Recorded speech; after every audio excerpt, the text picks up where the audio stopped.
지금부터 제23차 모교대화를 시작하겠습니다. 안녕하십니까. 오늘 모교대화의 사회를 맡은 국무총리 비서실 시민사회협력행정관 이신혜입니다. 반갑습니다. 잠시 안내 말씀드리겠습니다. 금일 모교대화에서는 플라스틱 가림막 설치 등 코로나19 방역 준칙에 맞는 조치를 한 점을 안내 말씀드리겠습니다. 코로나19로 가장 어려움을 겪고 있는 분야 중 하나가 문화예술계일 것입니다. 방역 수칙을 준수하며 예술 활동을 펼치기에 어려운 측면이 있어 문화예술계 종사자분들께서 많은 고민이 있으실 것 같습니다. 오늘 모교대화에서는 각 분야에서 활약하고 계신 예술인분들을 모시고 코로나19 위기 상황에서 문화예술계의 상황을 개선하는 데 실질적으로 필요한 것이 무엇인지 현장의 목소리를 듣고자 합니다. 모교대화는 국무총리실 페이스북, KTV 유튜브를 통해 생중계됩니다.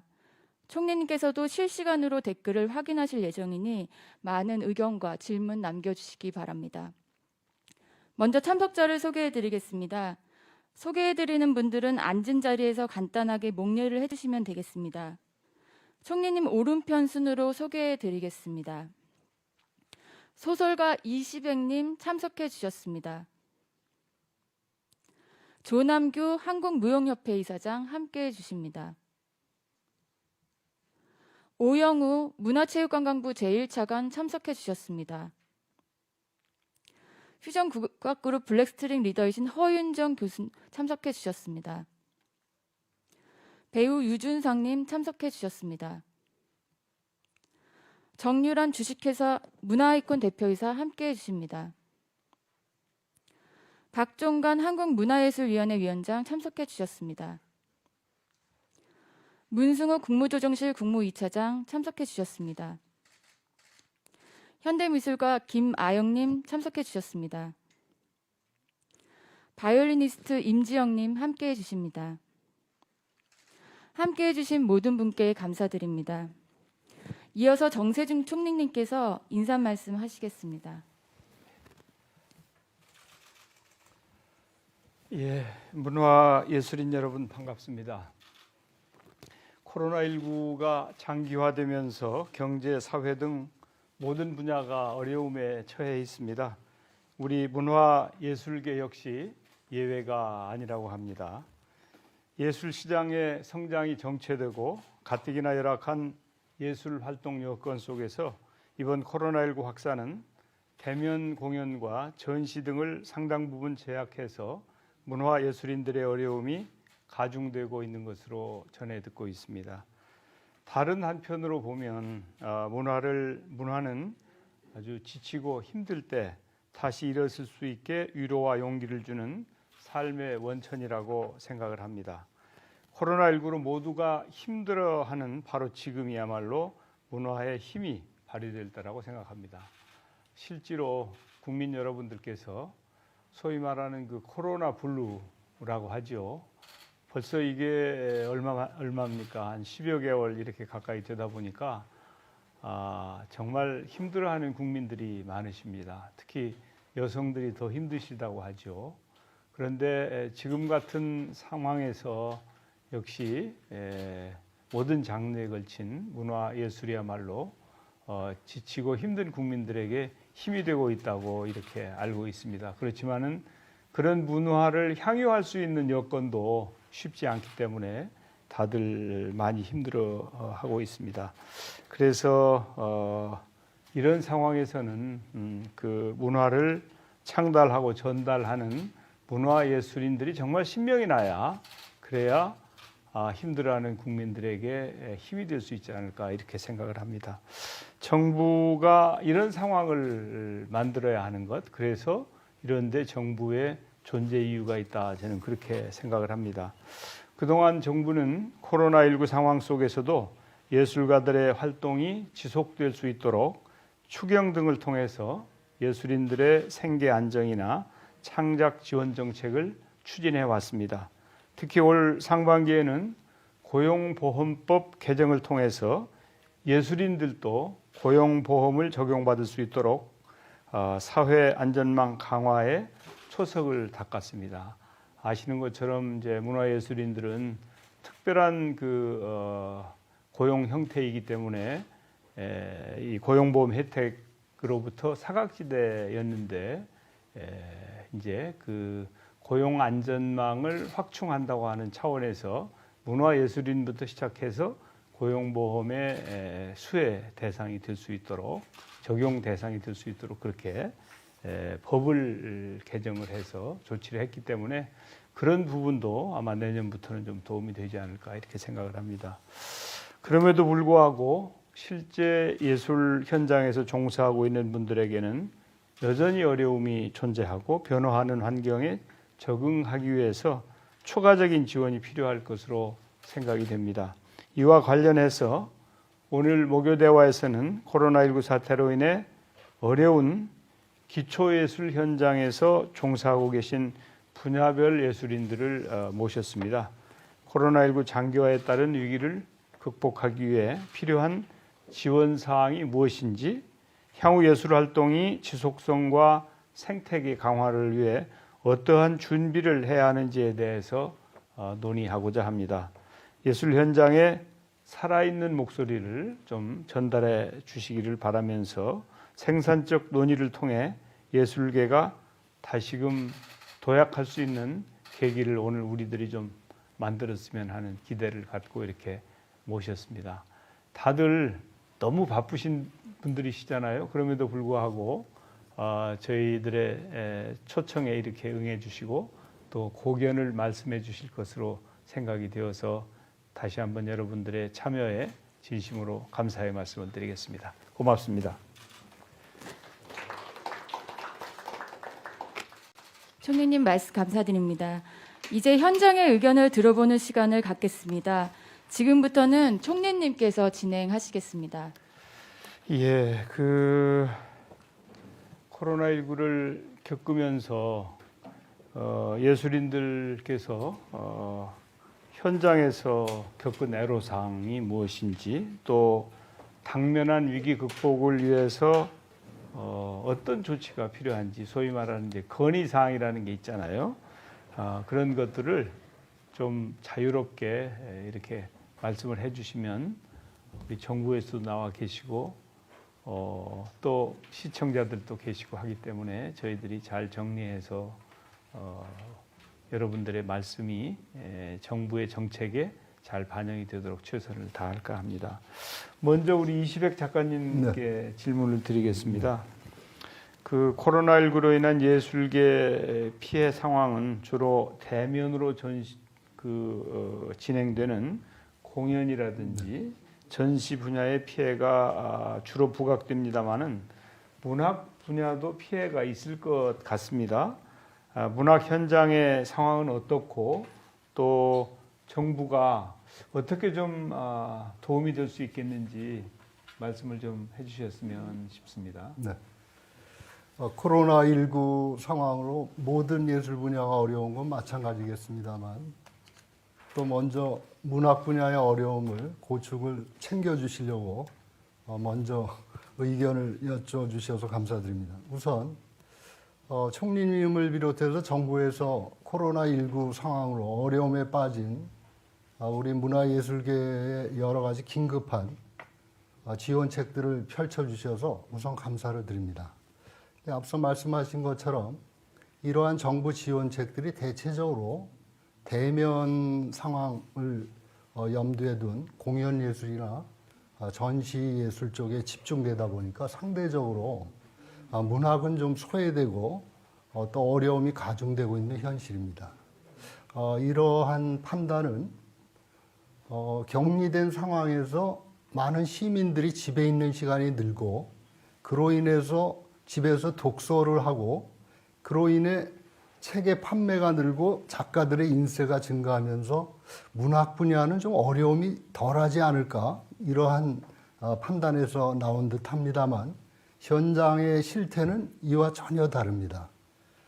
그동안 책을 팔아서 인세로 생계를 유지한 작가들은 일부 인기 작가들 몇몇에 불과하고 대다수의 작가들은 강연이나 강좌 또 심지어 도서관 보조 업무까지 감당하면서 생활을 유지해 왔습니다. 이러한 대면 상황에서 그 생계 유지 방안들이 코로나19로 어려움을 겪으면서 더욱 그 어려움이 가중되고 있는데 모든 정부의 지원 측에서 소외가 되기 때문에 더욱 그 어려움이 크게 느껴진다 합니다. 그래서 귀한 시간을 내주신 총리님께 몇 가지 의견을 드립니다. 첫 번째로 현장의 작가들에게 가장 그 피부적으로 절실한 지원으로 느껴지는 방안은 현재 문화예술위원회에서 실시하고 있는 창작 지원 사업과 문학 나눔 도서 지원 사업, 이 두 가지가 가장 큰 효과를 거두고 있습니다. 그런데 예산의 한계 때문에 1회 정기적으로밖에 못하고 있는데 이것을 좀 코로나19 상황에서 특별 지원 방안으로 증가해서 지원을 좀 마련해 주십사 부탁을 드립니다. 두 번째로는 문체부에서 또 어려운 예술인들을 위해서 내수 시장을 살리고 국민들이 여가 문화 확산을 위해 공연, 전시, 영화, 체육 등의 문화예술 분야에 대한 소비 할인권이라는 좋은 정책을 내놓으셨는데 이 분야에도 문학은 제외되고 있습니다. 그래서 이 분야에 문학도서 구입에 할인을 할 수 있는 그러한 할인권 속에 포함을 시켜주십사 부탁을 드립니다. 마지막으로 현재 정부에서 시행하고 있는 격리 상황에서의 어떤 지원 형식들은 대체적으로 비대면 프로그램을 제시하고 있습니다. 근데 이 비대면 프로그램이 미디어 영상을 제작하는 기술적 역량을 요구하고 있는데 이것이 자칫 잘못하면 현장에서 그 문학적인 작품성이라든가 콘텐츠의 내용과는 별개로 그 제작의 기술적 역량에 따라서 지역적으로 또 연령적으로 또 다른 간극을 만들 위험이 있다. 그래서 단순히 그러한 정부의 지원 방안만 제시할 것이 아니라 역량이 모자란 작가들을 학습하고 교육의 기회를 만들고 가능하다면 미디어 기자재를 상시 설치할 수 있는 스튜디오 같은 공간도 마련해서 그 제작을 대행하거나 지원해주는 그러한 센터들도 좀 마련해 주십사 부탁을 드립니다. 문체부나 그 예술위원회가 여러 가지 좋은 노력들을 하고 있습니다만 이 모든 사업들이 예산의 한계에 부딪히고 있기 때문에 이에 대해서 총리님의 각별한 관심과 도움을 부탁드립니다. 네, 고맙습니다. 예, 오늘 그 이시백 작가님을 모신다고 그래서 소설책이 잘 팔린 텐데 뭐하러 이거 이시백 작가님을 모시지 그랬는데 안 모셨으면 큰일 날 뻔했습니다. 우리가 모르는 이면에 그런 어려움이 많네요. 예, 다행히 잘 말씀해 주셨고요. 다음 우리 김하영 작가님. 미술 분야는 이제 코로나19로 인한 전시가 취소되고 또 온라인 전시로의 전환 등으로 이제 상당한 변화를 겪고 있는 것으로 알고 있어요. 그래서 이런 상황에서 또 정부가 어떤 지원을 하면 도움이 되겠는지 좀 말씀을 해주시면 좋겠습니다. 네. 먼저 전시뿐만 아니라 시각예술 분야는 젊은 예술가들의 경우 해외 국제 경험을 늘리기 위해서 개인적으로 많은 해외 레지던시라는 활동들을 하게 되는데요. 그런 스튜디오에 뭐 단기 혹은 장기로는 1년, 2년씩 체류하면서 그 현지 미술가들과 교류를 하고 또 국제적인 플랫폼에 진입할 수 있는 그런 유통망을 만들기도 하는 아주 중요한 그런 작업의 발판이 되기도 합니다. 레지던시 활동이요. 그런데 이 국제 교류가 완전히 단절이 되면서 코로나 이후에 이 해외 관계자들과 많은 네트워크를 쌓고 현장 경험을 만들어야 될 젊은 예술가들이 국내에 머무르게 되는 이 상황이 제일 안타까운 것 중에 하나인데요. 이런 상황에서 그 많은 세계적인 그 레지던시들이 조금씩 전부 다 온라인 플랫폼을 만들어서 온라인 웨비나 형태의 레지던시를 열어가고 있고요. 그 중에 특히 흥미로웠던 거는 오히려 이 비대면 상황을 활용해서 어떤 온라인 화상 회의를 통해 세미나 중심, 리서치 중심의 연구 집단을 만들면서 그 전에는 오히려 불가능했던 전 세계 철학자나 사상가나 뭐 연구자들 또 큐레이터들이 모여서 작가들을 초대하고 멘토링을 하고 또 좋은 리서치를 진행할 수 있게 하는 그런 경우들이 펠로우십의 형태로 생겨나고 있더라고요. 그래서 그 일정 기간 동안 어떤 넉넉한 펀딩을 제공하고 그 기간 동안은 이 온라인 활동을 통해서 어떤 작업을 집중할 수 있는 그런 장학금의 형태이기도 합니다. 그것은 일종의. 그래서 지금 한국의 경우 저는 앞으로 점점 더 범아시아적인 담론이 미술에서는 너무 중요하게 나타나고 있는데요. 그 전에 많이 다뤄지지 않았던 아시아성에 대해서 이야기들이 나오고 있어서 이 기회를 도리어 활용해서 이 아시아 국가들과 협약을 맺어서 각 국가의 어떤 지식인들, 연구자들, 큐레이터들이 이 멘토로서 참여할 수 있는 이런 리서치 발판의 펠로우십을 또 문체부 산하에서 기관들에서 펀딩을 해주실 수 있으면 너무 좋은 기회가 될 것 같고요. 그건 단지 아시아 작가뿐만 아니라 전 세계적인 작가들이 관심을 갖고 참여할 수 있는 것이라서 뭐 자원을 들락날락하게 할 수 있는 좋은 루트가 될 것 같습니다. 그 부분이 제가 지금 관심이 있는 부분이고요. 또 한 가지는 이것은 반드시 코로나 상황뿐만 아니라 전체적으로 최근에 그 예술 지원 활동의 시각예술 분야에 있어서의 약간의 아쉬움에 해당하는 것이라서 말씀드리고 싶은데요. 현재 이 문체부 산하의 예술 지원금이 시각예술 분야에서는 대부분 젊은 예술가 지원으로 초점이 많이 맞춰져 있습니다. 젊은 예술가들 특히 20대, 30대 중반, 30대 후반 작가들이 굉장히 무럭무럭 성장할 수 있는 그런 국내 국외의 활동을 지원하는 지원 시스템인데요. 그렇게 크게 성장한 작가들이 갑자기 40대, 50대가 되면서 지원 활동이 으로부터 약간은 배제되는 그런 움직임이 있는데요. 이것은 뭐 그것이 의도되었다기보다는 30대 내내 좋은 지원을 받고 활동을 했으니 이제 자생할 수 있지 않겠느냐라는 판단에서 심사에서 자연스럽게 배제가 되곤 하는데 사실은 그 나이대 작가들이 더 큰 미술사적인 족적을 남겨야 하고 더 큰 예산으로 큰 보폭으로 활동을 해야 되는 그런 연령이다 보니까 자연스럽게 활동 기회가 없어지면서 사라지는 경우를 너무 많이 봤습니다.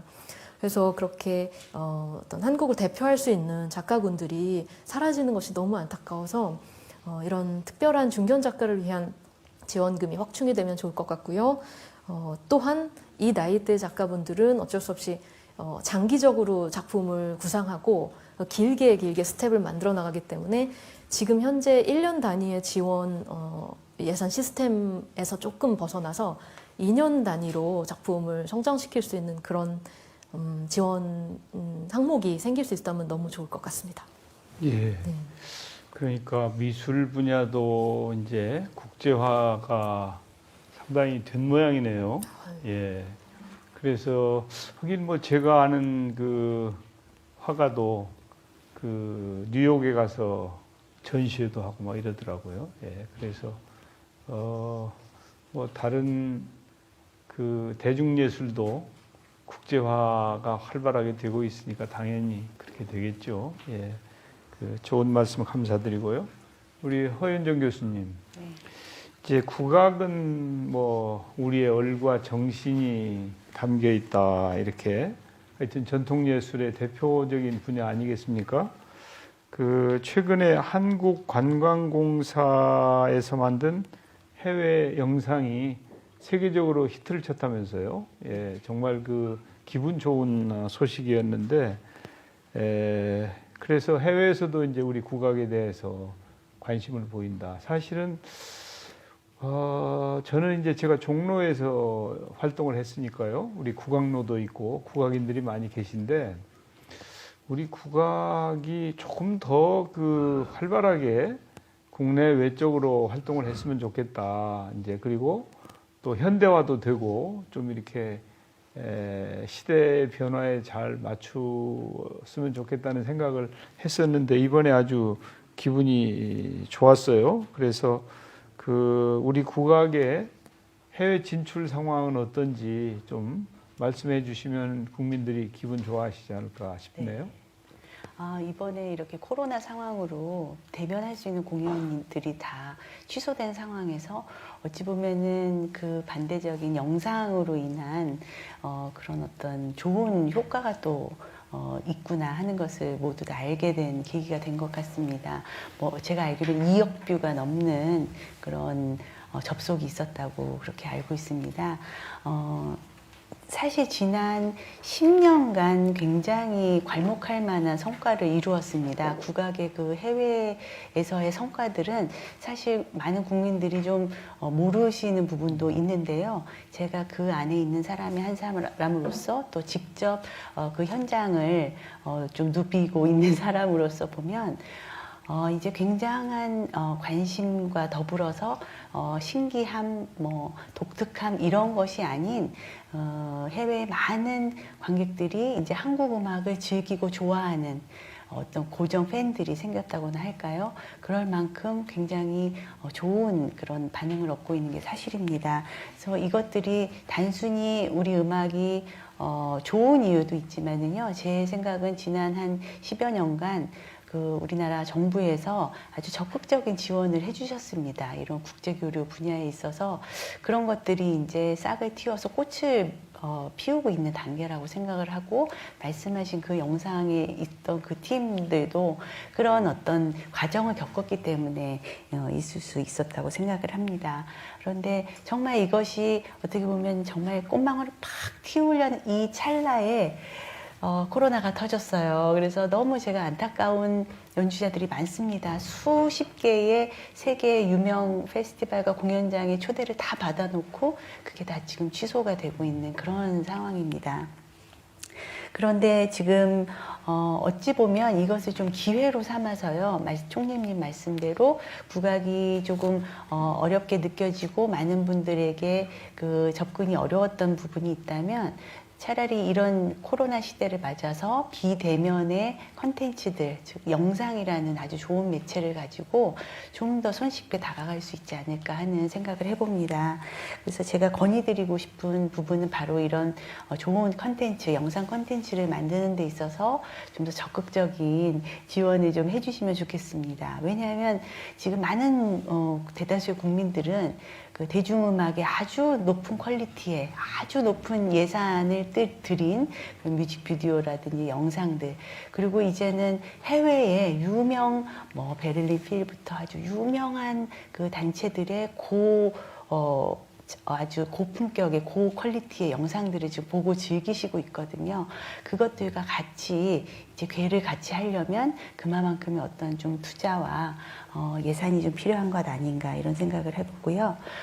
또 그런 것들이 가능하려면 연주자들이 실생활에서 이제 정말 자기 작업을 잘 할 수 있는 환경이 되어야 그것들을 바탕으로 해외에 나갈 수 있는 좋은 컨텐츠들을 만들 수 있으니까 그 연주자들을 서포트해 줄 수 있는 기획 인력들이라든지 또 이들이 좀 활발하게 활동할 수 있는 작은 공간들, 즉 민간 공연장이라든지 민간 플랫폼에 대한 지원이 좀 더 있었으면 좋겠다는 생각을 해봅니다. 그리고 아까 우리 작가님 말씀에도 제가 굉장히 동감을 하는데요. 연주도 마찬가지입니다. 연주 실력을 열심히 키워서 20, 30대에 딱 이렇게 데뷔를 했지만 그것이 무르익는 것은 바로 40대, 50대의 중견 연주가들입니다. 그리고 해외에 나가서 저희가 활동을 해봐도 그런 40, 50대, 60대, 70대의 머리가 하얗신 그런 정말 명인급들의 연주자들이 활발히 활동하고 계시거든요. 근데 저희는 그런 면에서 조금 어려움들이 있는 것은 사실입니다. 그래서 중견 연주가들에 대한 지원도 좀 잊지 않고 챙겨주셨으면 하는 바람입니다. 감사합니다. 예. 그 차관님 잘 들으셨죠? 예, 잘 메모하고 있습니다. 제가 생각하기에 좀 국악에 대해서 우리 정부가 좀 소홀히 하는 느낌인데, 그 우리 허윤정 교수님 말씀 들어보면 공을 들이면 성과가 나온다는 거 아닙니까? 예, 그리고 필요한 것이고요. 그래서 좀 잊지 마시고 잘 한번 검토하시기 바라고. 유일하게 수습기관에서 국악원에서 1년 반 근무했어요. 아, 그래? 예. 제가 그 국악에 대해서 특별한 아, 애정과 그렇구나. 갖고 있습니다. 네. 오늘부로 더 확실하게 하세요. 예. 그리고 우리 유준상 배우님은 그 만능 예술인이신 것 같아요. 그 뮤지컬, 연극, 그리고 영화 감독도 하셨죠. 이번에 부산영화제 다녀왔습니다. 예, 그 정말 다양한 분야에서 활동을 하고 계신데 배우로서 현 이 코로나 사태에서 어떤 어려움을 겪고 계신지. 네. 뭐 유준상 배우님은 별 어려움이 없을지도 모르죠. 그러면 그런 경우에는 이제 다른 동료 배우 덜 알려지고 아직은 좀 이렇게 성장하고 있는 분들은 어떤 어려움을 겪고 있는지 좀 말씀을 해주시면 좋겠네요.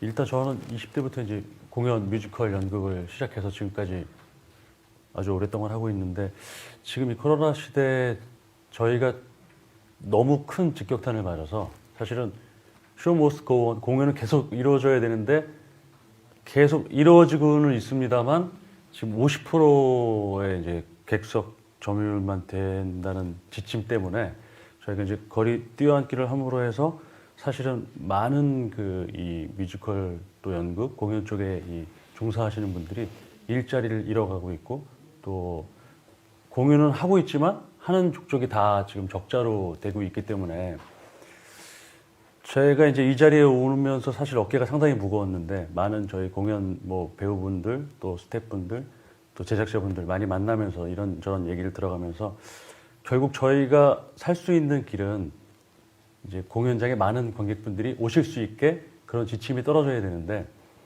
다행스럽게 저희는 지금 K방역이 너무 잘 되고 있고 또 공연장에서 단 한 건도 이 코로나 감염 사태가 없었기 때문에 그러니까 배우들과 관객들과 그 많은 공연을 지금 하고 있으면서 10개월 이상 공연을 하고 있는데도 그 지침을 너무 잘 지켜서 아직까지 그 한 건도 이 감염 사례가 없습니다. 그래서 그만큼 공연은 잘 지켜지고 있고 정말 많은 관객분들이 오시고 싶어 하는데 이제 한 자리 건너 뛰어앉기 때문에 만약에 천석 기준으로 하면 한 500분 정도가 오시는 건데 그 500분도 안 오시는 거죠. 그러니까 이제 그렇게 하다 보니까 그 천석 규모의 공연을 하려고 하면 정말 많은 제작비가 들어가는데 그 제작비에서 스텝, 배우 모든 사람들이 나눠줄 수 있는 그 비용들이 산출되지가 않습니다. 그렇기 때문에 이제 점점 그 공연은 쇠퇴되고 공연 기획은 없어져 가고 그러니까 지금 너무 큰 어려움들을 겪고 있어서 오늘 사실 이 자리가 저희 많은 분들에게 정말 중요한 자리라고 생각되고 제가 오늘 여기 들어오면서도 많은 그 온도도 재고 이름도 적고 여러 가지를 하면서 들어와서 지금 아크릴 가림막도 있고 정말 철저하게 지키면서 들어왔습니다. 공연장에도 지금 역시 정말 엄청나게 철저히 지켜서 관객분들이 오시고 있습니다. 딱 바람은 이제 정말 거리 뛰어앉기 안 하고 제일 좋은 건 이 가림막으로 전석을 채우는 거죠. 그래서 100% 관객 입장을 하고 이 가림막을 설치하는 게 사실은 제일 좋은 방안이라고 생각되고 그것이 만약에 조금 힘들다고 하면 차근차근 한다고 하면 이제 가족 간 또 연인끼리 또 친구끼리 한 4인석 정도는 같이 앉을 수 있게 해주신다면 그래서 점유율이 한 80% 정도만 열어주신다면 일단 이 공연계 쪽에 숨통이 트여서 지금 만들고 있는 모든 작품들이 좀 원활하게 이루어지지 않을까라는 생각이 들고요. 좀 간절합니다, 지금 사실은. 저도 이제 지금 뭐 드라마 촬영하고 있지만 올 11월부터 새로 들어가는 뮤지컬을 이제 지금 준비하고 있는데 제 뮤지컬은 다행히 이 청와대 경호관 이야기라서 여기 계신 분들이 아까 들어오는데 다 공연 잘 봤습니다라고 얘기를 해주셔서 되게 뿌듯했습니다. 특히 경호관 분들은 저희가 작품이 이제 그날들이나 작품인데 다 보셨습니다. 그래서 오늘 이렇게 마주치는 시선들이 상당히 좋았습니다. 네. 그래서 저희 작품뿐만 아니라 지금 정말 뮤지컬 또 연극 모든 또 페스티벌 이런 작품들이 지금 관객을 못 만나서 어마어마한 손실을 겪고 있고 예를 들어 페스티벌 예를 들자면 그 비용들이 작년에 다 외국으로 나갔는데 그 아티스트한테 전달이 됐는데 공연을 못하기 때문에 지금 거의 줄도산이 돼버린 거죠. 지금 이게 또 페스티벌뿐만 아니라 지금 뮤지컬, 연극 다 지금 같은 그 구조로서 계속 지금 줄도산이 되고 있고 공연은 해야 되는데 점점 없어져 가고 관객분들은 한 자리 뛰어앉기라 정말 뭐 500석짜리 오면 250분이 와야 되는데 사실은 빈자리가 또 남고 뭐 하다 보면 한 100분 조금 넘는 분들이 오시게 되는 거죠. 1000석짜리에는 사실은 1000석 관객이 다 오지 않거든요. 그러면 또 이걸 거리 뛰어앉기로 하다가 50%로 보면 한 400분 정도가 오십니다. 그러면 제작비는 수십억이 돼가는데 맞출 수가 없습니다. 이거를. 그래서 오늘 이 자리를 빌어서 정말 간절하게 제가 총리님께 부탁드리자면 뭐 다 같은 마음이실 겁니다. 그 정말 잘 지키고 있거든요. K방역 또 세계적으로 또 소문도 나 있고 또 해외 유명 뭐 뮤지컬, 연극 각계각층의 분야의 분들이 우리나라에서 이렇게 지금도 공연을 하고 있다는 것에 대해서 놀라움을 표시하고 있고 정말 잘 지키는 것에 대해서도 정말 그분들이 많은 인터뷰를 해주셨는데 실례로 지금 뭐 프랑스, 영국, 뭐 미국, 일본 엄청나게 지금 코로나로 난리가 난 상황인데도 거기는 지금 뭐 아크릴 판막이로 전원 100% 좌석을 다 입장시키게 해놨거든요. 생각해 보면 그 공연을 보시는 분들이 이걸 통해서 지금의 이 코로나 블루 우울함과 힘듦을 이 순간 잠시나마 잊을 수 있고 이 많은 것들을 해소시켜 준다고 보고 있습니다. 그리고 지금 뮤지컬, 뭐 연극 이쪽은 다른 분야도 마찬가지지만 세계적으로 나가고 있는 상황이고 그 제가 작품을 하고 있으면서도 어느 나라에 내보내도 손색 없을 정도로 좋은 공연의 퀄리티를 하고 있는데 자칫 지금 이 순간에 그런 힘듦 때문에 그 많은 아티스트들이 또 그 많은 스태프들이 정말 힘들어하고 또 좌절하고 또 돈을 못 받게 되는 분들이 너무 많습니다, 사실은. 근데 이제 이것들이 조금이라도 좀 더 잘 되려면 저희가 정말로 잘 지킬 테니 그 가림막을 설치해서 전자석 좀 있을 수 있게 해주시면 아마 이 자리가 끝난 다음에 만약 어떤 좋은 지침이 떨어진다고 하면 정말 많은 스태프과 많은 배우분들이 더 잘 지키고 또 관객분들이 더 잘 지켜서 100% 입장을 하는 우리나라 공연계 아마 세계의 탑 뉴스거리로 나가지 않을까 생각됩니다. 꼭 부탁드리겠습니다. 예, 우리 저 유준상 배우님이 정말 그 동료들에 대한 걱정, 또 미래를 위해서 아주 그냥 진정으로 이렇게 말씀을 해주셨습니다. 제가 이제 중대 본부장이잖아요. 네네. 근데 이제 제가 결정할 것 같으면 그냥 혼자 결정할 것 같으면 딱 그렇게 해버리겠는데 전문가들 말씀을 다 들어야 돼요. 네, 맞습니다. 그렇지만은 오늘 주신 말씀 또 여러분들이 하시는 말씀들을 그분들하고도 잘 의논해서 이제 10월의 마지막 날이 며칠 안 남았죠. 혹시 11월부터라도 변화가 가능할지 적극적으로 네. 노력을 해보겠습니다. 아, 감사합니다. 예, 다음은 우리 정유란 대표님은 그 연극 기획사를 운영을 하고 계신데 관객과의 소통, 금방 뭐 우리 유진상 배우가 말씀하셨습니다만은 관객이 없는 연극은 아무 의미가 없죠. 그래서 그 코로나19로 큰 타격을 입으셨을 것 같은데 현재 연극업계의 현황은 어떤지 또 정부가 무슨 일을 어떻게 해줬으면 좋겠는지 좀 말씀해 주세요. 근데 앞서 뮤지컬 쪽 이야기를 좀 많이 해주셔서 중복되는 부분이 있을 수도 있을 것 같은데요. 저는 그 대학로에서 연극 뮤지컬 기획 제작 일을 해오고 있습니다. 23년 정도 되었고요. 그리고 2월부터 지금까지 공연을 중단하고 다시 재개를 하지 못하고 있는 상황입니다. 대학로에서 공연장을 소극장을 운영하고 있었는데 5월 1일자로 폐관을 했었고요. 제가 제 이야기를 드리는 게 아니라 대학로에 있는 연극인들 상황이 이렇습니다. 그러니까 생존의 위기를 느끼면서 사실은 올해를 다 보내오고 있거든요. 그러니까 본업인 이 공연에 종사하는 시간보다 다른 이제 잡을 찾아서 뛰어다니면서 버텨오는 그런 시간들이 좀 길었습니다. 아까 이제 다른 장르 분들 선생님들하고도 말씀 나눴는데 무대가 설 수 있는 무대들이 점점 줄어들었고 그것은 이제 관객분들이 공연장을 찾아올 수 있는 환경들이 점점 이제 줄어들었기 때문인데요. 국공립 문화예술 시설들이 이제 폐쇄되었다가 완화되었다가 계속 반복된 그런 상황이 있었습니다.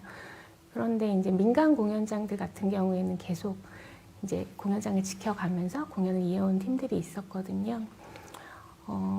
300만 명 정도로 추산이 된다고 합니다. 2월부터 9월까지 공연장을 다녀간 관객들이. 그런데 관객들 사이에서 감염 사례가 아직 보고된 바가 없다고 그렇게 알고 있습니다. 그래서 중요한 것은 공연장이 안전하다라는 이야기를 하기보다는 우리가 이렇게 공연장을 안전하게 지켜가고 있다. 그래서 국민 정서가 어쨌거나 이 문화예술을 함께 하는 데 있어서 좀 더 적극적으로 함께하는 부분들에 대해서 어떻게 정부에서 역할을 해줄 것인가 이런 부분들에 대한 관심이 있습니다.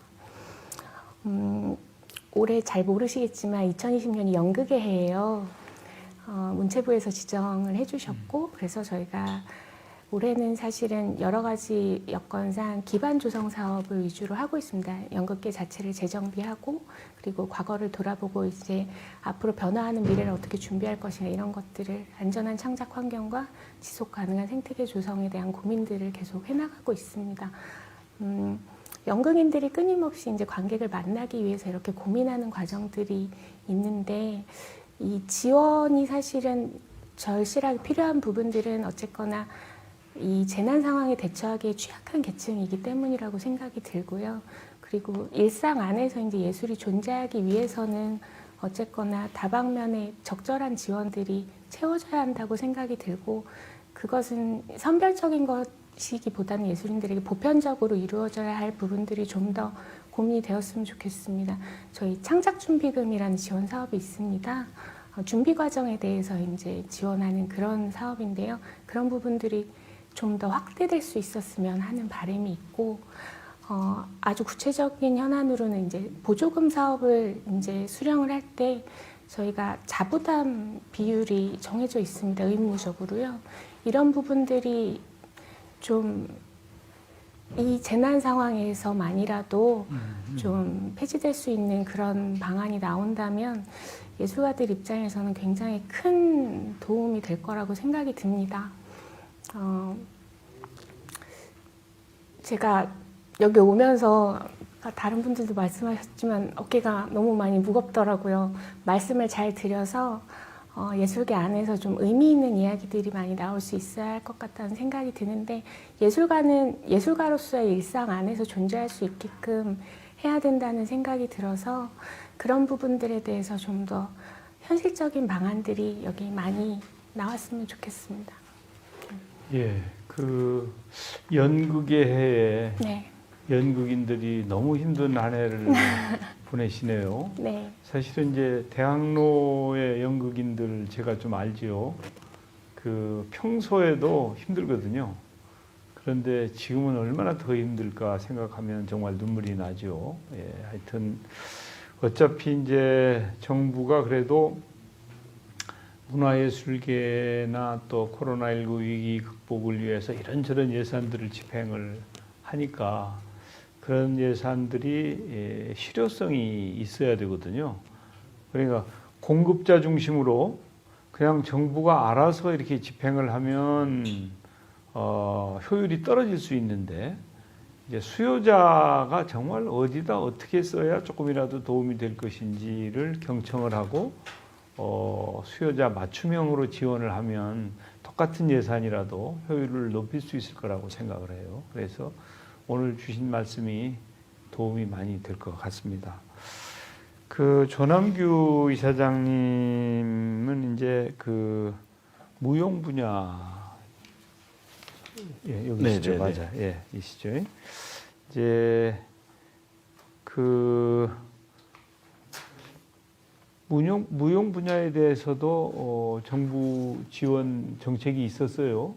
그런데 혹시 어떤 사업이 도움이 됐는지 또 보완한다든지 개선해야 될 사항은 어떤 것인지 그런 걸 좀 말씀을 해주시면 좋을 것 같습니다. 네. 일단 오늘 총님 이런 자리를 마련해 주신 것도 먼저 깊이 감사드리고요. 현재 저희 무용계는 그동안에 정부에서 추진하는 여러 가지 행사들, 예를 들면 평창 올림픽 이런 거 보면 범무용계가 전폭적으로 참여해서 항상 해왔습니다. 그럼에도 불구하고 항상 저희들이 그 정부에서 지원 부분들은 좀 후순위로 밀렸다는 생각을 굉장히 많이 그동안 갖고 있었거든요. 예를 든다면 기존 무용계 인프라가 워낙 열악한 상태고 유일하게 다른 예술 장르는 다 전용 공간이 있는데 우리 무용 분야만 없습니다. 그런 어려운 점이 굉장히 있었고요. 그래서 항상 우리 정부한테 섭섭한 마음들을 우리 무용계가 많이 가지고 있었는데 이번에 저희 이제 무용계 약간 현실 말씀드리면 저희 협회 회원들이 한 15,000명이 있고 저 무용과 졸업생이 1년에 한 1,500명씩 나오고 있습니다. 그렇기 때문에 가장 급한 게 이제 일자리 창출하고 무용 인프라 구축하는 부분이 굉장히 그 어려운 상태였는데 이번에 그 3차 추경 때 그 우리 공연예술 인력 사업으로 288억 해서 저희 무용 분야에 400명을 받았습니다. 그러게 되면 지금 정부에서 우리가 일자리 받은 건 역사적 처음인 거죠. 우리 무용계가. 사실 저도 이걸 추진하면서 느꼈던 게 뭐냐면 이게 개인당 180만 원, 즉 기관 부담금 포함해서 180만 원이거든요. 그래서 이제 그 인력을 뽑아서 이제 배치를 다 했는데 또 다른 효과가 있는 걸 그때 느꼈어요. 뭐냐면 전화가 중간에 은행에서 뭐 이 친구들이 다 무용협회 직원이야 계속 전화가 오더라고요. 그래서 왜 전화가 오는지를 한번 여쭤봤어요. 그랬더니 이게 4대 보험이 되다 보니까 전세자금 대출도 되고요. 그다음 신용카드도 처음으로 만들어보고 부양가족 의료보험 등재가 되더라고요. 그 확인 전화를 저희 협회 계속 오는 겁니다. 왜냐하면 그 친구들이 다 저희 협회 직원으로 뽑았기 때문에. 그래서 상당히 이 코로나 어려운 시기에 이 정책이 우리 무용계 단비가 아니라 소낙비였습니다. 그래서 너무너무 감사한 정책이었기 때문에 너무 지금도 감사드리고 있고요. 그런데 이제 이 사업이 단지 아쉬운 것은 금년 딱 9월에 시작돼가지고 내년 1월까지 5개월만 되게끔 돼 있습니다. 제가 보기에는 정부 정책 중에서 너무너무 성공 사례가 아닌가. 우리 무용 분야 말고 또 연극이나 뮤지컬계나 국악계나 이런 정책이 똑같이 왔기 때문에 예산이 없으면 좀 축소한이 있더라도 이 정책은 좀 지속적으로 했으면 좋겠다고 지금 건의되고 싶고요. 두 번째는 그동안에 우리 무용계 수십 년 동안 우리 무용 전용극장을 갖게 해달라고 문체부에 엄청나게 건의를 했었습니다. 그런데 지금까지 그런 부분이 안 해와 있다가 이번에 처음으로 저희 그 국립무용원 건립 타당성 연구조사 예산으로 8천만 원을 배정해 주셔가지고 이제 9월 내년부터 이게 시행되기 시작했습니다.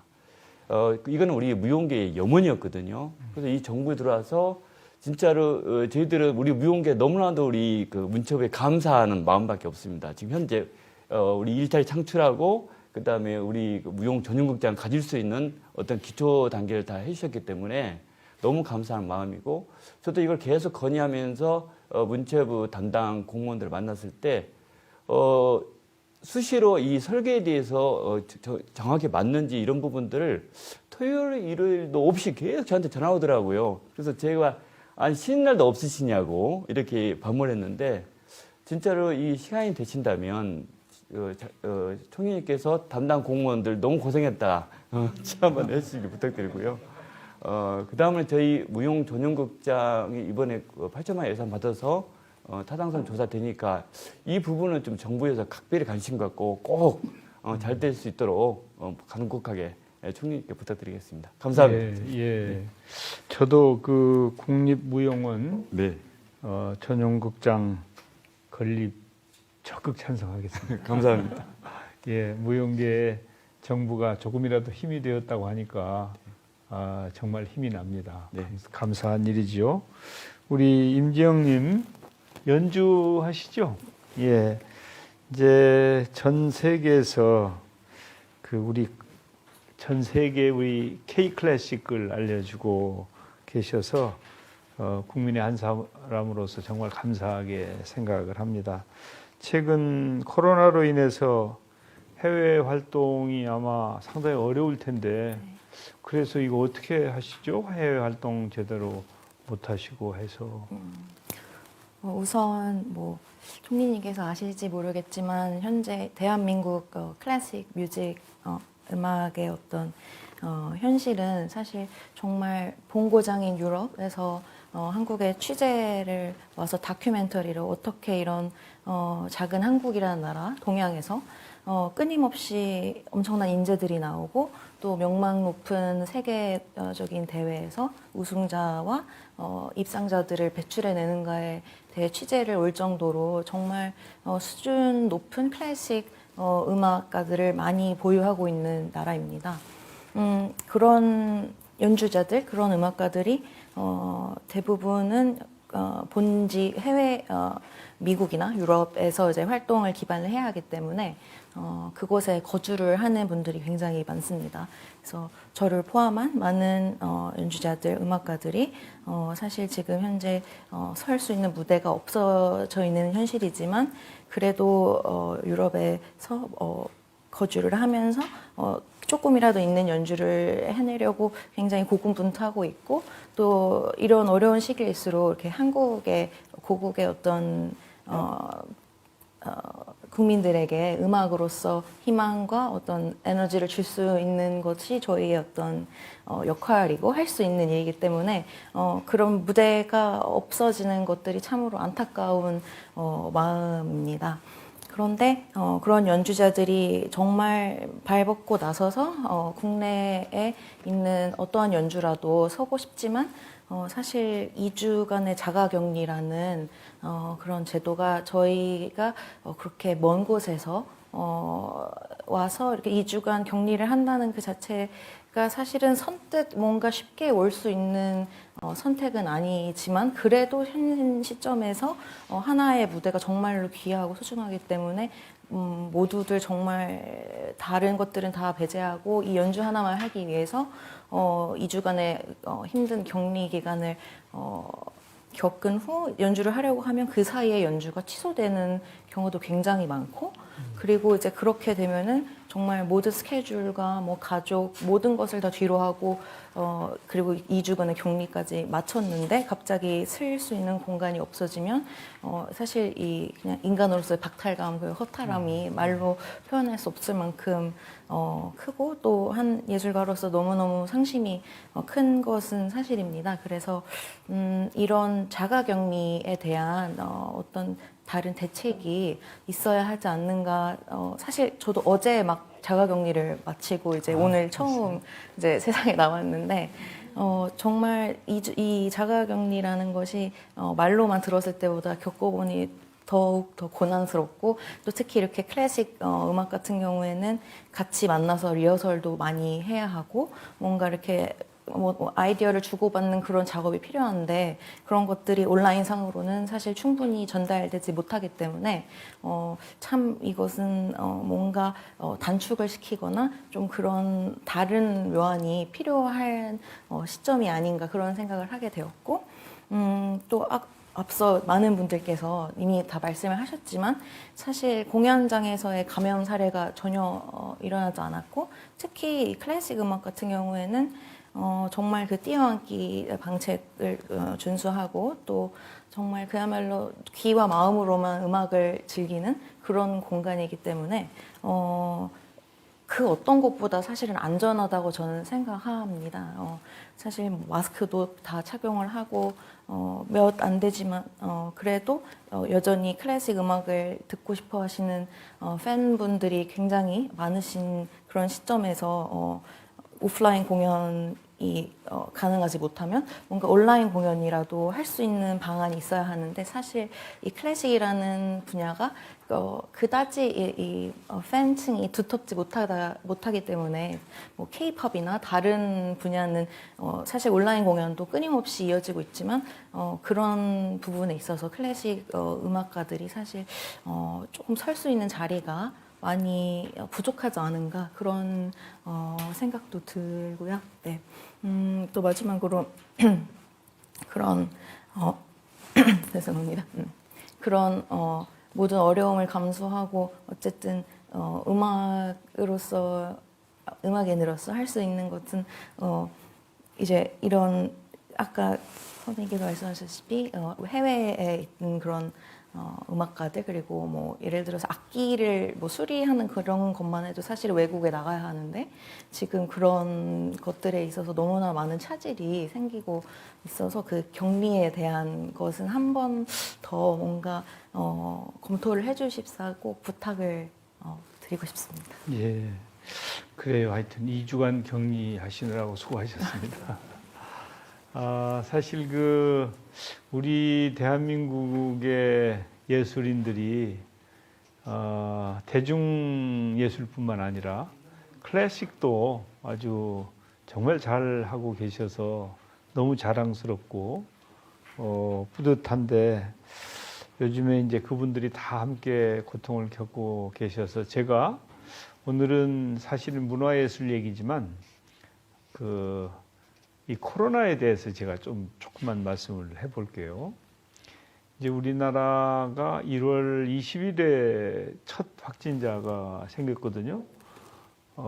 그러니까 벌써 뭐 이제 9개월 이렇게 지났죠. 근데 그 치료제, 이제 확진된 분들을 고쳐주는 치료제가 아마 빠르면 연말이나 내년 초에는 나올 수 있을 것 같아요. 이제 그러면 치료제가 나오면 좀 덜 무서워하게 되죠. 사실은 금년 봄에 2월 말에 이런 때 막 엄청나게 환자가 많이 나왔을 때 하루에 900명까지 나왔던 적이 있거든요. 우리나라가 뭐 외국은 수십만 명씩 나오지만 말이죠. 근데 그때는 코로나 정체를 몰라서 굉장히 우리가 무서운 존재였는데 지금도 매우 무섭지만 그때보다는 코로나가 이런 특성이 있고 뭐 어느 정도인지 또 무증상 감염자들이 굉장히 많아요. 그분들도 다 확진자로 이제 카운트는 되는데 무증상 환자들이 굉장히 많은데 좋은 치료제가 나오면 이제 소위 말하는 with 코로나라고 코로나하고 이제 같이 지낼 수 있는 상황이 오는 것이죠. 그리고 백신이 나오면 그건 이제 예방이 가능한 거 아니에요? 그런데 백신도 빠르면 앞으로부터 4, 5개월 아니면 6개월쯤 지나면은 백신이 나오지 않을까. 그래서 지난 9개월 동안 국민들께서 참 고생을 많이 하셨죠. 그리고 사실 우리나라가 그래도 좀 잘 이겨냈다고 하잖아요. 그것은 국민들께서 방역을 잘 해주시고 또 의료진이나 이런 분들이 헌신적으로 잘 해주신 덕분이긴 한데 그래서 이제 이게 이 어려움의 터널이 끝이 안 보이는 게 아니고 이제 빛이 조금씩 이제 보이기 시작했다. 그래서 그때까지 우리가 잘 이겨내면 그래도 지금보다는 훨씬 나을 거다라고 하는 희망을 가질 수 있는 그런 시점이라고 생각해요. 그래서 정부로서는 이제 그때까지 우리 문화예술인들이 잘 견디실 수 있도록 조금이라도 힘이 되는 노력을 열심히 해보고자 하는 것이죠. 그래서 이제 오늘 또 이런 모임도 만들게 된 것입니다. 그렇게 좀 참고를 하시면 그래도 좀 기분이 좀 나아지시죠? 우리 박종관 위원장님은 네. 그 한국문화예술위원회 위원장님으로서 다양한 그 지원 사업을 하고 계신데 그 예술 지원 기관으로서 현장에서 지원 사업을 하시면서 느끼는 애로사항은 혹시 없으신지 좀 말씀 좀 총리님이 우선 해주시죠. 그 백신과 치료제 이야기를 저희가 총리님으로부터 이렇게 직접 들을 수 있게 되어서 정말 크게 고무되는 것 같습니다. 우선 총리님 그 어려움을 이렇게 직접 대화를 통해 들어주시고 또 즉석에서 대안을 찾는 예술계를 위한 모교 대화를 마련해 주셔서 깊이 감사드립니다. 한 가지 청이 있습니다. 간곡한 청을 드리고자 하니 검토 부탁드리겠습니다. 예. 그 코로나19로 인해서 공연장과 미술관이 닫히고 예술 행사들이 줄줄이 취소됨에 따라 예술계가 몹시 어렵습니다. 고사 상태에 빠져들고 있는데요. 그 예술위원회 위원장으로서 여러 분야의 예술가들을 만나면서 이야기를 들으면 현장의 기반이 급속하게 무너지고 있다. 그런 것들을 절감하게 됩니다. 예술을 위해 사용되는 재원은 우리 사회가 보다 높은 사회로 가기 위해서 마땅히 지불해야 할 통행료와 같은 그런 것인데 그것은 어려운 시기, 질병 상황, 코로나19와 같은 위기 상황에서 더욱더 효율적이고 더욱더 잘 쓰여져야 할 텐데요. 예술단체들이 문해진흥 기금을 지원받으면 보조금 외에 자부담을 증빙해야 하는 절차가 있습니다. 이 부분을 완화해달라는 예술계의 요구가 매우 높습니다. 자부담은 공연 및 전시의 입장료 수익금, 각종 강좌의 수익금, 기타 개인 수입 활동을 통한 수익금 등으로 편성이 되게 되는데 코로나19로 인해서 입장객이 대폭 줄고 행사들은 줄줄이 취소되면서 실제 수입이 급감되므로 자부담을 감당하기 어려운 상황에 있습니다. 지자체의 경우는 그 자체적으로 자부담 완화를 추진하고 있으나 국고 보조금의 경우는 기재부 등 정부의 완화 지침이 없어서 예술인들이 창작 활동에 어려움을 호소하고 있어서 이런 부분들은 정책적인 판단이 필요합니다. 2021년 한시적으로 정말 어려운 코로나 상황 하에서만이라도 문해진흥 기금 보조금을 받는 예술단체와 예술가들이 그 자부담 부여와 증빙 의무를 없애주실 것을 간곡하게 부탁드립니다. 예. 그러니까 참 자부담 때문에 어떤 지원을 수용하고 싶어도 어려움을 느끼는 경우도 많이 있겠네요. 근데 이제 하여튼 잘 의논해 보겠습니다. 네, 부탁드리겠습니다. 예. 이 자리에는 우리 국무조정실에 제2차장 문승욱 차장이 와 계신데 좀 말씀 듣고 소감이나 이런 것 좀 말씀하시죠. 예, 먼저 오늘 이렇게 사실 오늘 오신 분들은 저녁 시간이 더 바쁘신 분들이 많을 거라고 생각을 했습니다. 그런데 이렇게 어려운 시간 내주신 거에 대해서 감사 말씀을 드리고 오늘 지금 문체부 차관님도 와 계십니다만은 문체부에서 소관하는 분야들, 이 문화예술뿐만 아니라 여행, 체육, 관광 이 분야가 특히 이번 코로나19 상황에서 제일 어려움을 많이 지금 겪고 있는 분야입니다. 다들 대면을 통해서 이제 활동이 되고 있는 분야들이기 때문에 그 정부에서도 아까 우리 무용 조 이사장님도 말씀을 주셨습니다만은 예전에 없던 여러 가지 특단의 조치를 정부에서 많이 고민하고 조치를 많이 부족하겠습니다만은 어떤 하나의 좀 시도를 많이 했다고 생각하고 그게 좀 효과가 있었다라고 말씀을 주셔서 한편으로는 다행이라고 생각을 하고요. 코로나19 상황이 빨리 좀 진정이 돼야 될 텐데 정부에서 지원하는 것도 여러 가지 또 한계도 있고 충분치 못한 부분이 있어서 좀 더 저희가 많은 고민을 해야 되겠다 이렇게 생각을 합니다. 문체부에서 지원해주고 있는 분야들도 있지만 여러 또 부처에서 함께 좀 노력해줘야 되는 부분들이 많이 있을 것 같습니다. 아까 총리님께서 말씀 주셨던 고용보험에서 이제 예술인 분들을 도와주시는 부분 이런 분들이 이제 고용보험부에서 고용노동부에서 지금 법까지 통과를 시켜서 잘 진행을 해주신 부분이고 지금 자부담에 대한 이제 이런 부분도 저희 기재부라든지 이런 관계부처에서 같이 좀 검토를 해줘야 될 부분들이 있고 아까 뛰어앉기는 이제 무엇보다 이제 방역 당국에서 저희 아까 총리님도 말씀 주셨습니다만은 정부에서 이런 방역 지침을 정할 때는 생활방역위원회라고 해서 각계 또 그 전문가분들이 밤새도록 토론을 해가지고 이 문제가 없는지 이렇게 해서 정하는 여러 가지 절차가 있기 때문에 오늘 주신 여러 가지 말씀을 잘 또 저희 정부 내에서 논의할 때 반영토록 해서 좀 좋은 진전이 있을 수 있도록 총리실에서도 노력을 하도록 하겠습니다. 아까 총리님께서 멀지 않은 시기에 이제 치료제 또 백신 나올 것이다 말씀을 주셨지만은 현 시점에서 저희가 병을 지키는 가장 좋은 지금 백신은 마스크인 것 같고요. 코로나 블루에 대한 이제 저희 걱정이 많이 있는데 거기에 대한 치료제는 오늘 계신 여러분들께서 주시는 문화예술 활동이라고 생각을 합니다. 우리 마스크하고 이 코로나 블루 치료제는 잘 키워나갈 수 있도록 총리실도 노력하겠습니다. 오늘 감사합니다. 예, 이제 마지막으로 우리 문체부 차관님. 예. 문체부는 이제 예술계를 위해서 다양한 지원책을 펼쳐왔잖아요. 네.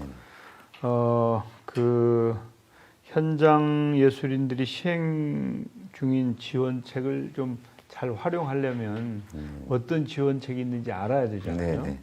또 향후에 뭐 이런 걸 좀 해보겠다 그런 그 문체부 차원의 계획이 있을 텐데 하여튼 현재 시행 중인 문화예술인들을 위한 대책 네.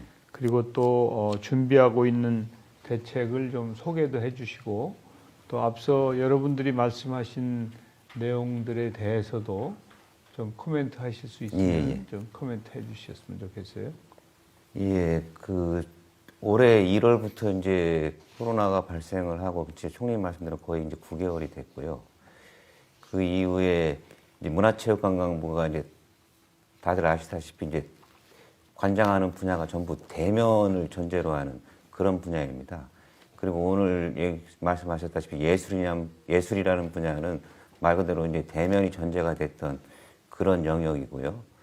근데 이제 코로나로 인해 가지고 이 대면 활동이 이제 제한되다 보니까 이제 심각한 피해가 있고 예를 들면 저희들이 이제 조사를 해보니까 올 9월 말 기준으로 전년 동기 대비 이 공연 이쪽에 그 매출액이 한 70% 급감을 했어요. 그리고 이제 예매라든가 이제 공연 이런 건수들이 그래서 저희들이 이제 2월 달부터 이제 긴급 대책하고 추경을 편성해서 나름대로 지원을 했는데 저희들이 한 올해 이제 추경 포함해가지고 한 2,500을 이제 긴급하게 지원을 했고요. 거기에 이제 그 지원은 크게 보면은 일단 그 분야에 계신 분들이 기본적인 생계를 유지해야 되기 때문에 저희들이 이제 생계 지원 대책을 그 마련을 했고요. 그래서 그 긴급 그 뭐 생활 안정 자금 뭐 융자를 좀 확장을 하고 아까 이제 창작 준비금 나왔는데 저희 이제 개인당 이제 300만 원씩 그 올해 1,200명 규모였던 거를 이번 추경을 통해서 한 3,000여 명을 더 늘리고 그렇게 하고 그리고 이제 저희들이 이제 예술 강사분들이 계신데 이분들이 이제 학교가 그 운영이 안 되다 보니까 자연스럽게 그걸 통해 가지고 그 수입을 창출할 수가 없어 가지고 저희들이 일단은 직접 대면에서 교육이 안 되더라도 일단 강사 선지금을 해서 그 온라인 활동을 했음에도 그 수입이 그 어느 정도 유지될 수 있도록 그런 생계 지원에 이제 포커스를 뒀고요.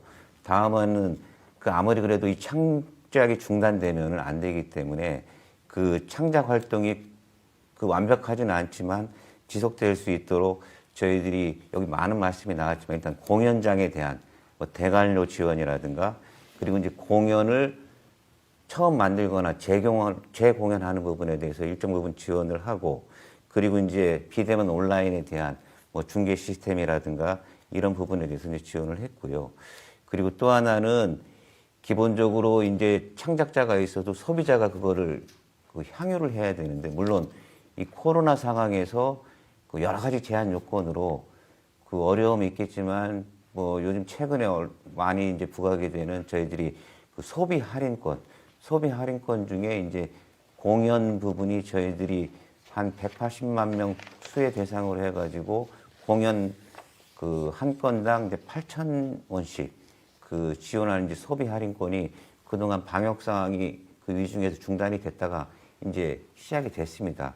그래서 이런 그 창작과 소비를 이 위중한 상황에서도 최소한도로 보장하기 위해서 그렇게 했고요.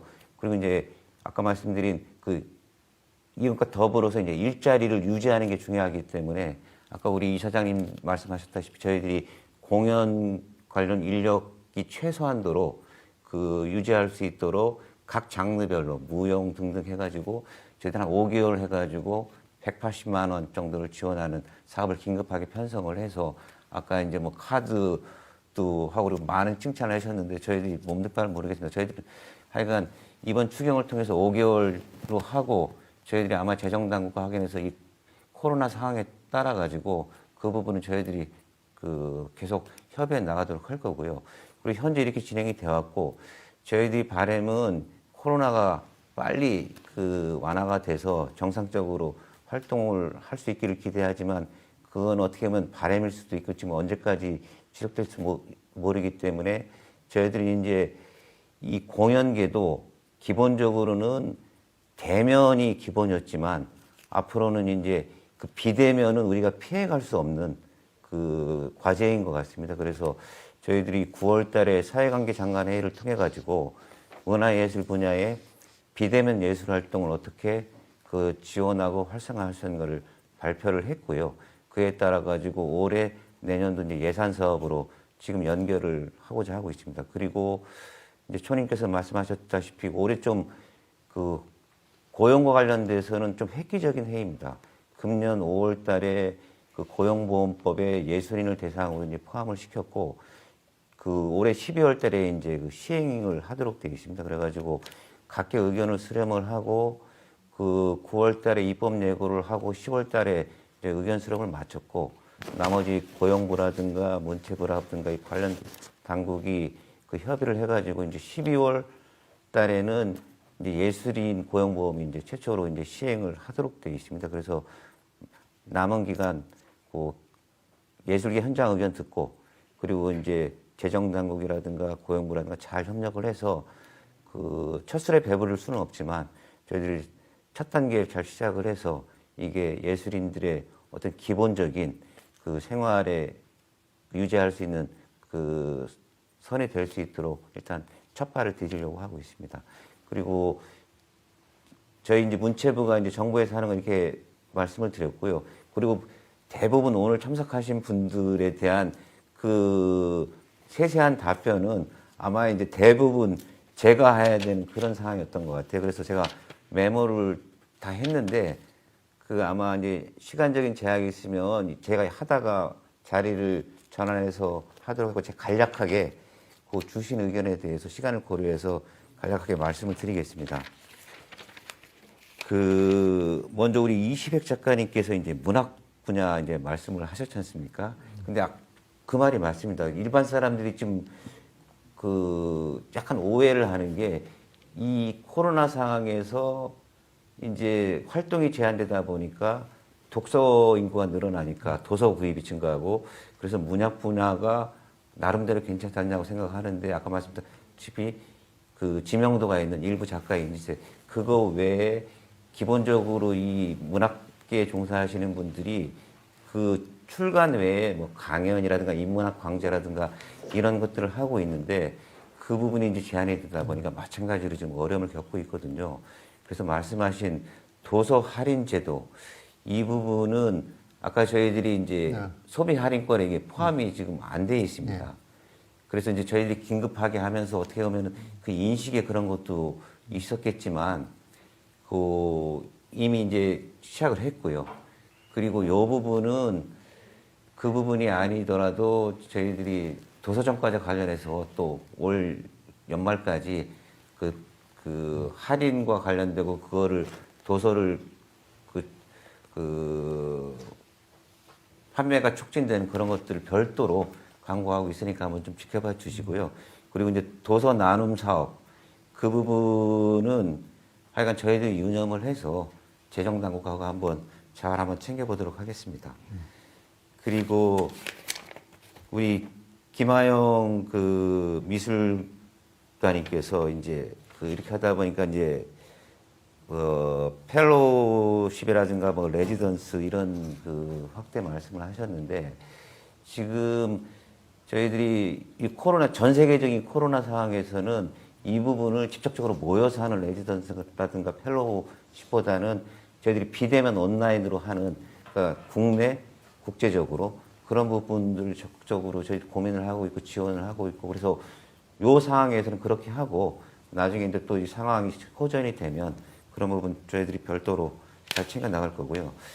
그리고 오늘 여러분들이 이제 특히 이제 공연장에 이제 좌석 거리두기 그 부분 말씀을 하셨는데, 아까 이제 총리께서 말씀하셨다시피 이게 지금 방역과 생활, 생계 이게 좀 균형을 이뤄야 되고 있고, 초기 단계는 어떻게 보면은 방역에 좀 포커스를 뒀다면 이제는 이게 균형을 이뤄야 된다는 그게 이제 공감대가 형성이 되고 있고요.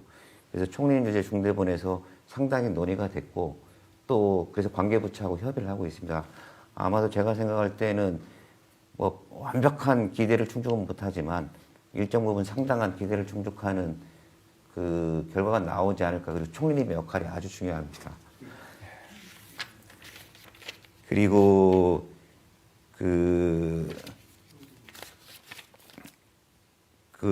아까 말씀드린 이제 보조금 관련해서 이제 자부담 문제가 나왔지 않습니까? 우리 박종관 위원장님도 말씀을 하셨지만 대부분 이 공연예술, 시각예술, 이 예술계에는 대부분의 재원이 우리 위원장님이 계신 문예위원회를 통해서 대부분 이게 공모 사업으로 이게 집행이 되고 있거든요. 그래서 이제 보통은 이 자부담과 관련해서 문예를 통해서 나가는 경우에는 그 자부담을 부담을 안 하는 부분도 있고, 근데 특정한 이제 사업 성격에 따라서 이런 부분에 대해서는 그 수혜자가 부담해야 된다는 측면에서 한 10% 내외를 부담을 하는데, 지금 이 코로나 상황에서는 그것도 상당히 이제 부담스럽고 어려운 측면이 있는 건 사실입니다. 그래서 이 부분도 이제 그 기금을 관장하는 문예위원장님도 말씀을 하셨고, 그래서 이 코로나라는 특수한 상황에서는 저희들이 이제 재정당국을 통해서 저희들이 한번 나름대로 좀 협의를 해나가도록 하겠고, 또 국정을 조정하는 총리님이나 우리 차장님께서도 관심을 갖고 같이 협력을 해서 이 부분을 좀 논의를 해야 될 것 같습니다. 그리고 임지영 바이올리니스트 이 자가격리 오고 갈 때 그 말씀을 하셨는데 이게 참 어려운 문제입니다, 이게. 그래서 지금 자가격리 면제와 관련해서는 지금 아주 극히 제한적인 분야에서 이루어지고 있습니다. 이 예술 쪽보다는 이 사업적인 측면에서 비즈니스적인 측면, 그리고 이제 공적인 활동, 외교 활동이라든가 뭐 이런 부분에 대해서는 국가 간의 협약을 통해서 진행이 되고 있는데, 아직까지는 이 예술 분야에서 14일 2주간 격리는 어떻게 보면 전 세계에 어떻게 보면 공통적으로 적용되는 그런 상황이고요. 아직까지는 우리나라뿐만이 아니고 전 세계적으로 아직 그 부분에 대해서는 좀 이해 접근이 좀 미진한 상태고, 이번에 빈 해외에서 들어오는데 중국, 대만, 우리 일본 등에서 동일하게 그것 때문에 지금 안에서 못 들어왔지 않습니까? 그래서 그 부분은 한번 조금 더 상황을 더 지켜봐야 되지 않을까 싶습니다. 그리고 여러 가지 의견이 있었는데 시간도 있고 그러니까 자리를 옮겨서 제가 메모를 했으니까 이제 추가적으로 말씀을 드리겠습니다. 예, 혹시 참석하신 분들 중에 나 꼭 한 번 더 얘기해야 되겠다고 하시는 분? 네. 아까 말씀해 주신 것처럼 총리님의 결정이 정말 중요하다고 생각됩니다. 저희가 사실 23회 오늘 모임인데 저희가 좀 늦은 감은 있습니다. 근데 그럼에도 불구하고 오늘 이렇게 불러주셔서 아까 말씀하셨지만 각자 개인 모두 각 분야의 대표로 나왔기 때문에 정말 어깨에 짐이 무겁고 이제 저만 그런 게 아니라 다 그런 말씀 주위에서 하셨을 거 아니에요.